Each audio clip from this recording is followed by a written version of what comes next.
Kiai Mahya, Kiai Zainal, ada juga Kiai Profesor Edi, yang saya hormati pengelola acara Bunda Haya, Profesor Priyatno, yang berbahagia pemangku manakib Ibu Hajah Ira Prawira Bisma. Semoga beliau beserta keluarga senantiasa mendapatkan kejembaran rahmaniah dari Allah Subhanahu wa taala karena kecintaan beliau kepada Syekh Mursyid dengan mengistiqomahkan sebagai pemangku manakib dan ikhwan akhwat rahimakumullah yang saya cintai, yang saya banggakan.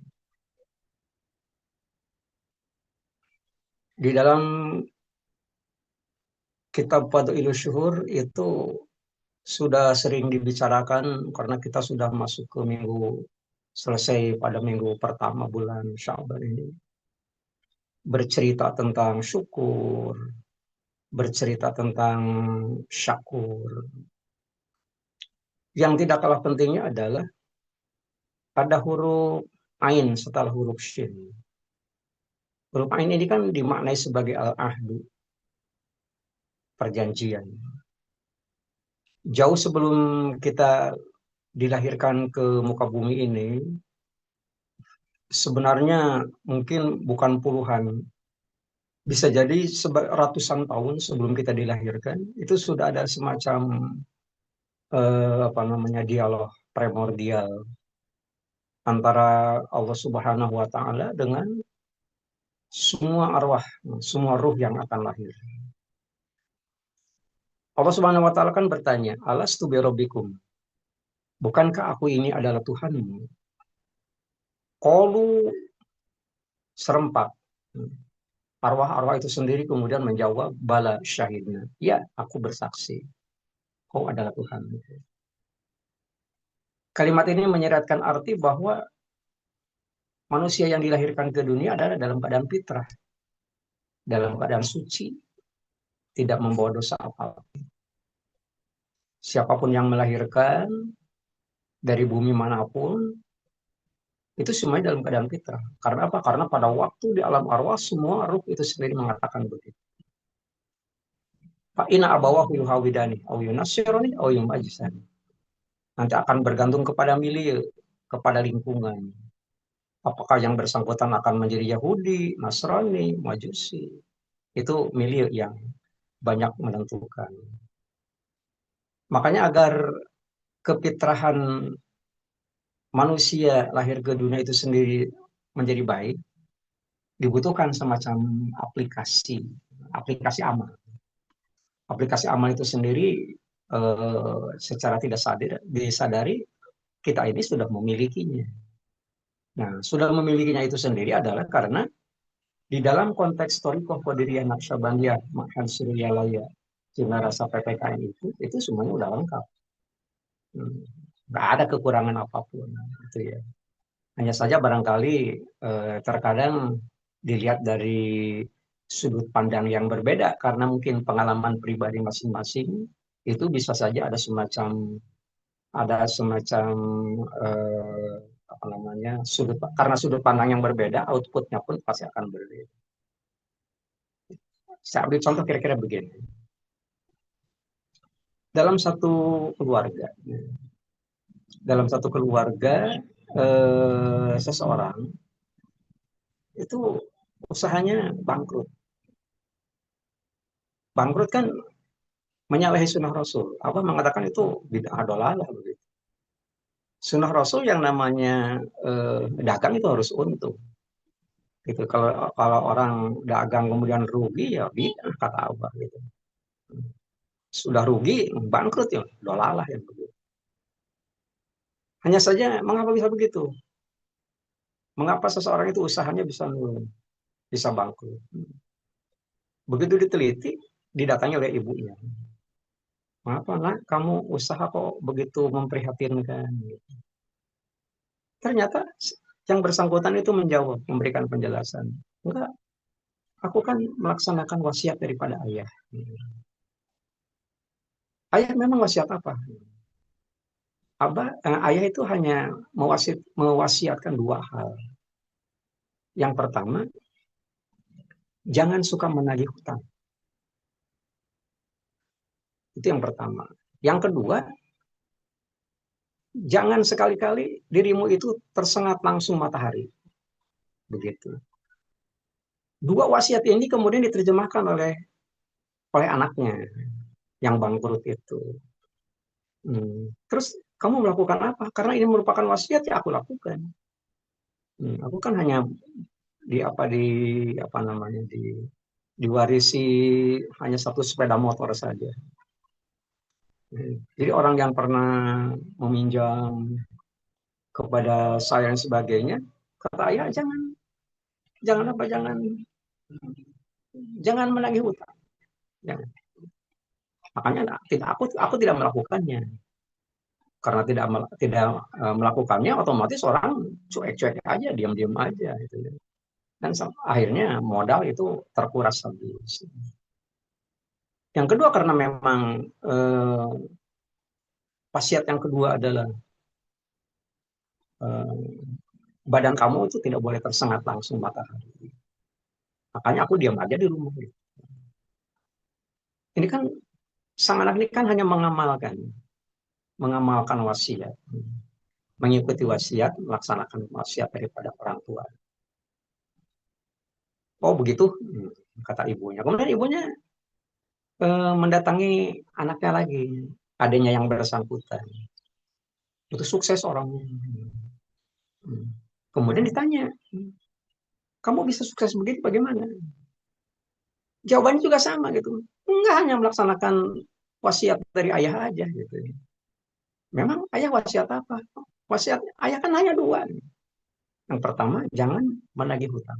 Yang kedua, dirimu jangan tersengat langsung oleh matahari.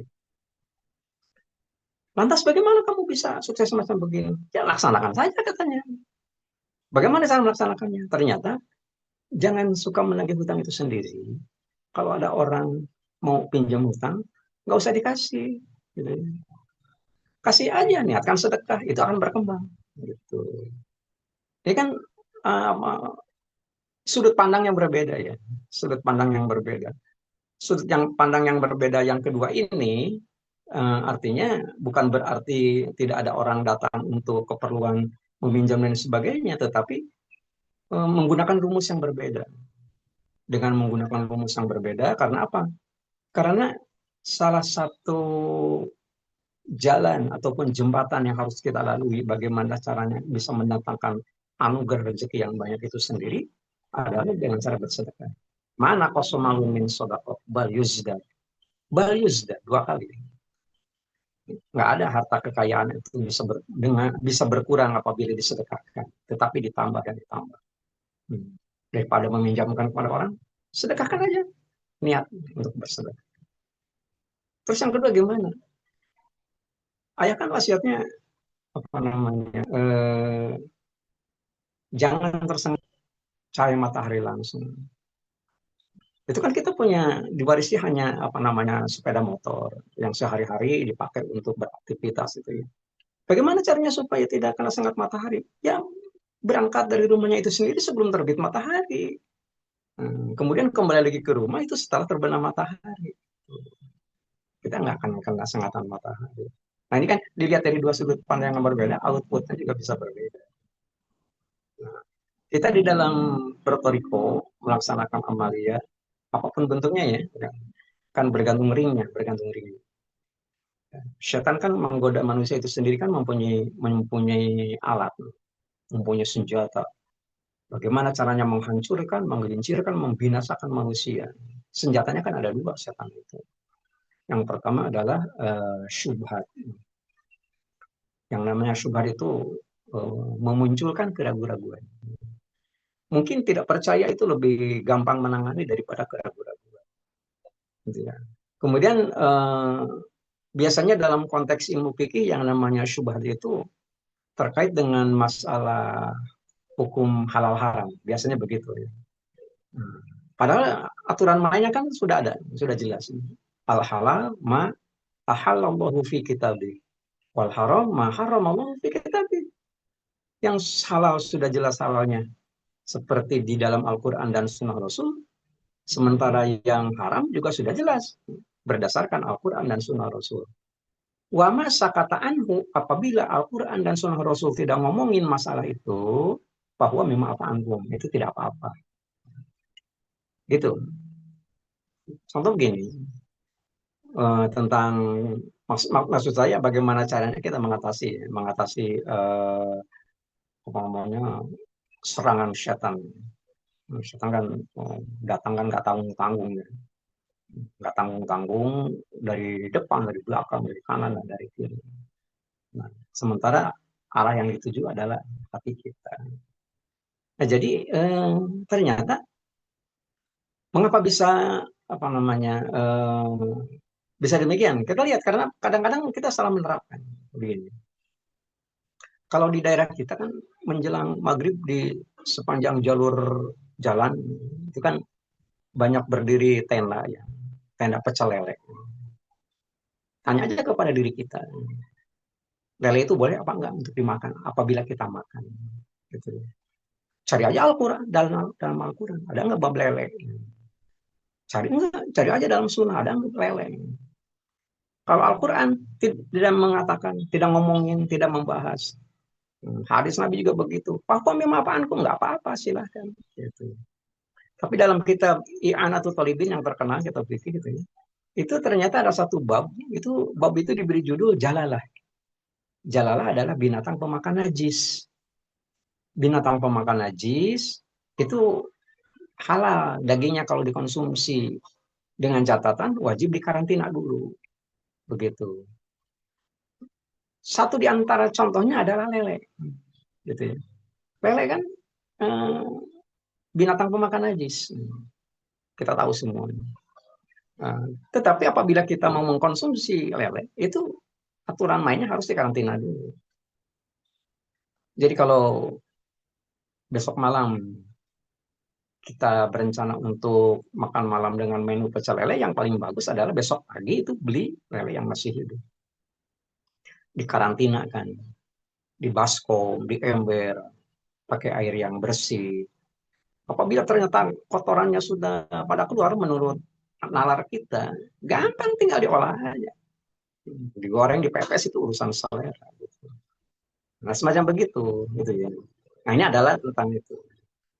Coba, ini kan ada dari Jawa Tengah, Jawa Timur, gitu ya. Saya pernah ke Kediri itu, ternyata banyak juga pinggir-pinggir jalan orang jualan sate. Itu belum tentu sate sapi, belum tentu sate kambing, belum tentu sate ayam. Gitu ya, malah saya menemukan ada sate bekicot, gitu. Bekicot kan bukan penduduk Indonesia asli. Bekicot itu orang Kongo, Kongo Afrika Tengah. Masuk ke Indonesia itu tahun 42 bersamaan dengan masuknya bala tentara Jepang. Naik kapal loh dari Kongo, dari Afrika ke Indonesia. Itu ternyata dikemas dalam bentuk sate. Al-Quran ngomongin nggak? Hadis Nabi ngomongin nggak? Kalau kita cari belum nggak apa, nggak itu bukan masalah tentang bekicot itu. Nah, apabila tidak ada pembahasan semacam begitu, bahwa memang apa ankum dalam artian dibolehkan, dibolehkan. Karena yang meskipun dibolehkan, tapi yang harus tunduk kepada aturan. Apa aturannya? Fayuharrimu alaihimul khobais. Diharamkan bagimu yang menjijikan. Gitu. Jadi sesuatu itu sendiri apabila Al-Quran, Sunnah Rasul tidak ngomongin, jijik apa enggak. Kalau jijik ya tetap haram. Fayuharrimu alaihimul khobais. Itu biasanya begitu. Itu terkait dengan masalah apa namanya masalah senjata syaitan untuk menggelincirkan manusia. Nah, kalau kita sudah punya perjanjian dengan Allah Subhanahu wa taala akan menjaga kita, itu tidak boleh menjadi penghalang gitu. Nah, yang kedua adalah syahwat. Yang namanya syahwat itu condong untuk apa namanya diterjemahkan sebagai keinginan. Itu ya keinginan. Kalau Abah kan karena Abah mursyid gitu ya, jadi ucapannya meskipun sederhana tapi terkadang susah untuk dicerna gitu ya. Harus hati-hati kita mencernanya. Apa kadang-kadang kan kalau berbicara kan kalimatnya sederhana, agak sedikit bernada gurau, gitu, tapi benar gitu ya. Gitu. Itu yang sekarang nggak ramai diomongin oleh masyarakat karena apa? Karena itu. Nah ini bukan hanya sekedar maaf, bukan hanya sekedar masalah kelamin gitu ya, masalah makan sebagainya itu terkait dengan masalah syahwat keinginan. Nah ini apabila ini sudah kita ketahui bahwa ini merupakan jembatan, merupakan panah yang ditujukan ke dalam hati kita oleh setan untuk menghancurkan diri kita. Balik dari depan, summa la'atiyanahum min baini aydihim wa min khalfihim wa an aymanihim wa an syama'ilihim. Itu ternyata memang dikepung dari mana-mana. Jadi kalau Jakarta dikepung sama banjir, tapi kalau yang namanya manusia itu dikepungnya oleh setan. Nah, tetapi di bagian belakang ayat 17 surat Al-A'raf itu, gitu ya, wala tajidu aktsarahum syakirin. Jadi apa namanya, mereka sudah dianggap tidak bersyukur lagi. Nah, makanya di dalam bulan Sya'ban ini syukur merupakan pembahasan pertama gitu.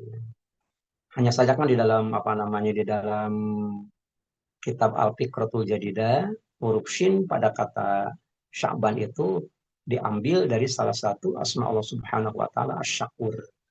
Hmm. Kalau Asy-Syakur itu lebih tinggi derajatnya daripada syukur. Syukur condong apabila memang kita menerima anugerah buat tanda kutip berbentuk yang enak-enak, yang nyaman-nyaman.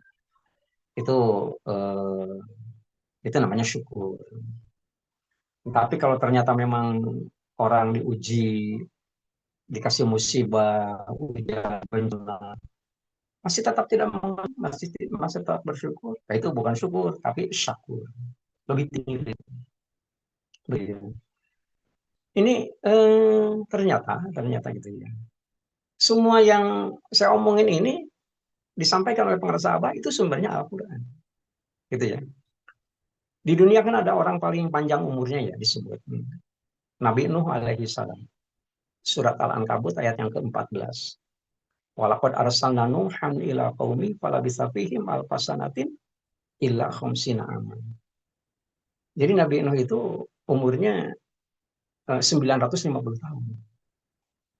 Panjang untuk ukuran zaman sekarang. 950 tahun. Itu kan dalam catatan sejarah ternyata dakwah 950 tahun yang masuk ke dalam agamanya hanya 40 orang. Dapat kita hitung kan, 950 dibagi 40 kan 24, 24,6. Nggak nyampe 25, kalau 25 kan 1000. Dilurusin aja kan. 25 tahun dakwah kemana-mana, ternyata yang muncul hanya satu orang yang masuk ke dalam agama. Jadi umatnya bandel-bandel pada waktu itu. Karena bandel-bandel sampai-sampai Nabi Nuh itu sendiri sampai pada satu titik harus mengadu kepada Allah Subhanahu wa taala. Upaya begini udah mentok, upaya begitu udah mentok. Langsung diserahkan kepada Allah Subhanahu wa taala. Diserahkan kepada Allah Subhanahu wa taala dengan cara berdoa. Hanya kalau Nabi doanya itu pendek. Enggak seperti kita. Kalau kita panjang doanya. Kalau Nabi enggak. Nabi Nuh saja 950 tahun dicuekin oleh umatnya, doanya hanya 3 potong kalimat. Anni maglubun fantasir, hanya begitu aja. Ya Allah, aku ini dicuekin oleh umat. Tolong dong, kira-kira semacam itu. Nah, kemudian diberi musibah. Musibah itu apa, berbentuk apa? Musibah itu biasanya datangnya belakangan. Diperintahkan dulu Nabi Nuh supaya bikin perahu yang terbuat daripada kayu. Kayunya pokoknya nanam dulu. Bukan 10 tahun, ratusan tahun ditanam. Nah, baru kalau udah berbentuk gelondongan dibikin kapal. Nah, kemudian diturunkan hujan. Sekarang kan hujan hanya dalam hitungan hari. Banjir sudah di mana-mana. Nabi Nuh 40 hari 40 malam nggak berhenti. Cari makan bagaimana dan sebagainya. Tapi tetap istiqomah. Iman kepada Allah Subhanahu wa taala. Karena apa? Kan perjanjian. Nah, akhirnya ditolong oleh Allah Subhanahu wa taala. Pantas. Begini, yang dibutuhkan oleh kita sekarang adalah aplikasinya berbentuk apa agar al-ahdu, perjanjian dengan Allah Subhanahu wa taala itu tetap terpelihara. Setiap hari kan kita sholat. bukan hanya sholat fardu. Kalau sholat fardu kan hitungannya relatif lebih sedikit ya dibandingkan dengan sholat sunat. Sholat fardu ataupun sholat sunat itu kan wajib membaca surat Al-Fatihah. Nah, surat Al-Fatihah kan ada 7 ayat. Kalau dalam ilmu tafsir, 7 ayat itu, 3 ayat pertama itu untuk Allah Subhanahu wa Ta'ala, kemudian 3 ayat terakhir untuk makhluknya, untuk manusia, sementara 1 ayat yang di tengah itu untuk Allah dan untuk kita. Itu adalah perjanjian. Iyyaka na'budu wa iyyaka nasta'in. Hanya kepadamu kami beribadah dan hanya kepadamu kami mohon pertolongan. Jadi runut ayat, runut kalimat itu merupakan satu skala prioritas yang tidak boleh dibalik. Jadi ibadah dulu, baru minta tolong. Jangan dibalik. Jangan minta tolong dulu ibadah, gimana nanti aja. Nggak boleh. Nah, kemudian kelebihan kita, ini kelebihan kita dalam artian kelebihan amalia yang sudah dipolakan, dibuat polanya oleh pengersa Abbas sebagai mursyid. Kita ini sudah dibuatkan satu cara bagaimana minta tolong kepada Allah Subhanahu wa Ta'ala. Iya karena ibadah, kalau ibadah kan kita menerjemahkannya semacam sholat, ya, puasa, haji, umroh, sedekah, senyum. Tapi kalau ada persoalan minta tolongnya kepada Allah Subhanahu wa Ta'ala, bagaimana caranya? Nah, karena itu merupakan perintah dari Allah Subhanahu wa Ta'ala. Di dalam Al-Qur'an itu kan ada ayat ya. Ada ayat yang menyebutkan bahwa 2 media yang diperbolehkan untuk dijadikan alat untuk minta tolong kepada Allah Subhanahu wa Ta'ala. Ya ayyuhalladzina amanu ista'inu bis-sabri was-shalah. Sabar dan sholat. Kalau yang namanya orang diuji kemudian sabar, itu kan umum di mana-mana ya. Dalam artian solusinya harus begitu. Gitu. Nabi Ayub kan orang kaya. Nabi kaya. Segala kebutuhan hidup sudah terpenuhi. Diuji oleh Allah Subhanahu wa Ta'ala dengan penyakit. Nah, dengan diujinya itu sendiri, itu otomatis kan akan menggoyahkan. Kalau ditujukan kepada orang yang tidak siap. Tapi kan ini Nabi jadi contoh. Puas sampai-sampai dia bertahan, sampai-sampai dicuekin oleh istrinya, oleh keluarganya, oleh masyarakatnya. Nah, jadi dalam konteks aplikasi kita ini, ternyata Abah sudah membuat pola. Di mana pola ini pada waktu kemursyidhan Abah Amin itu belum ada. Apa yang saya maksudkan pola itu sendiri? Itulah yang namanya sholat isti'anah. Sholat minta tolong kepada Allah Subhanahu wa Ta'ala. Nah, jadi kalau ternyata memang orang-orang di luar sana, kalau kita sedang menghadapi satu masalah, kemudian kita melaksanakan solusi dengan dengan menggunakan sholat, pasti jawabannya adalah sholat hajat. Nggak ada selain daripada sholat hajat, nggak ada. Tapi ternyata kalau yang namanya Abah sebagai mursyid itu sendiri, itu persoalan hidup itu harus selesaikan satu persatu. Gitu. Bagaimana caranya? Ya nggak sholat hajat kalau ada kebutuhan. Ini persoalannya lain daripada yang lain. Laksanakan sholat sunat isti'anah. Dan itu dipaketkan ya pada sholat sunat pagi hari. Nah, hal-hal yang semacam begini, itu kan merupakan satu solusi terbaik.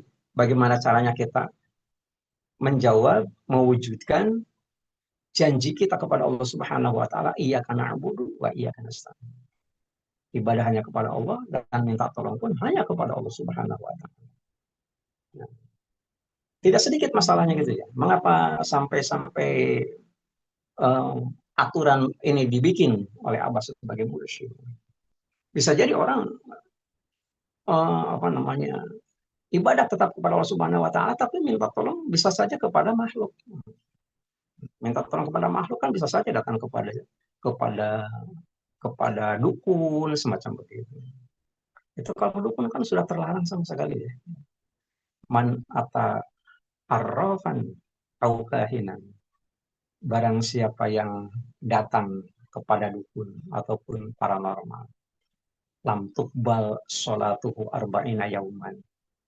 Sholatnya 40 hari nggak akan diterima. Datang aja, habis datang balik lagi. Tapi man ata arrafan au kahinan, siapa yang datang kepada dukun ataupun paranormal, wasa'alahu an syai'in, dia menanyakan sesuatu, curhat kepada yang bersangkutan. Kemudian dijawab oleh yang bersangkutan, kemudian pas sodakohu, orang yang bertanya itu membenarkan apa yang diucapkan sang dukun, fakod kafaro, dia sudah kufur. Nah, untuk menghindari semacam begitu, ya, untuk menghindari hal-hal yang semacam begitu, karena ini merupakan senjata setan untuk menggoda dan menggelincirkan manusia dengan menggunakan syubhat dan syahwat, maka efektif kan apa yang telah diberikan oleh penguasa Allah kepada diri kita. Apa namanya? Apa, eh, hati kita kan menjadi titik sasaran. Hati kita titik sasaran, taubahnya seperti rumah. Itu perlu dijaga. Ada yang ditugaskan menjaga pada ring satu yang paling paling dekat. Itu sniper, penembak jitu. Itulah zikir kepada Allah Subhanahu wa taala.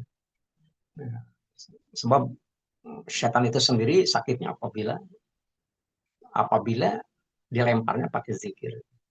Ada keterangannya dalam kitab Tanwir ya, Tanwirul Qulub. Iza zakarullaha an-nasu fasara asyayatin. Apabila manusia berzikir kepada Allah Subhanahu wa taala, setan itu menjerit. Nah, menjeritnya setan itu sendiri terdengar oleh pimpinannya. Dia tanya, "Ngapain lo menjerit begini?" Ternyata setan itu menjawab, "Qad masarul insu." Aku udah diusap oleh manusia. Jadi kalau dikatepel, setan itu nggak akan merasa sakit. Setan itu baru merasa sakit apabila dilemparnya ternyata oleh zikir kepada Allah Subhanahu wa taala. Supaya lebih terasa lagi, zikir yang kita ucapkan adalah harus sekeras halilintar. Itu waja'alna rujumal lisyayatin, kami jadikan halilintar, kami jadikan petir, kami jadikan guludug itu untuk melempar setan. Jadi sangat beralasan apa yang diajarkan oleh penguasa Abah itu semuanya bersandarkan kepada Al-Quran Al-Karim. Nah, itu adalah aplikasi yang seyogianya harus kita manfaatkan dengan sebaik-baiknya. Saya kerucutkan. Ternyata huruf Ain pada kata Sya'ban itu dimaknai oleh para sahabat sebagai al-ahdu, perjanjian. Sekurang-kurangnya, iya karena Abu Dua, iya karena Sa'in. Mengingat-ingat janji kita kepada Allah Subhanahu wa Ta'ala. Itu namanya mu'ahadah. Mengingat janji kepada Allah Subhanahu wa Ta'ala, kalau dalam sholat fardu itu kan hanya terbatas lima sholat fardu. Ya. Tapi kalau sholat sunat kan jumlahnya lebih banyak lagi. Otomatis bacaan iya karena Abu Dua, iya karena Sa'in juga akan lebih bagus. Lebih spesifik lagi nanti pada waktu malam nisfu Sya'ban. Sholat sunat nisfu Sya'ban saja itu 100 rakaat. Setiap rakaat kan ada baca Fatihahnya. Misalnya pada ikhlas 10 kali. Itu sudah barang tentu, iya karena Abu Dua, iya karena Sa'in itu berulang karena apa? Karena terlalu banyak di antara kita yang terlupa perjanjian. Baik, mungkin itu saja yang sempat kita bincangkan pada pagi hari ini. Meskipun tidak terlampau sistematis, mudah-mudahan bermanfaat bagi kita. Paling tidak kita tahu apa yang harus kita lakukan dan apa yang harus tidak kita lakukan agar hari ini bisa lebih baik daripada kemarin. Kurang lebihnya mohon maaf. Assalamualaikum warahmatullahi wabarakatuh. Waalaikumsalam.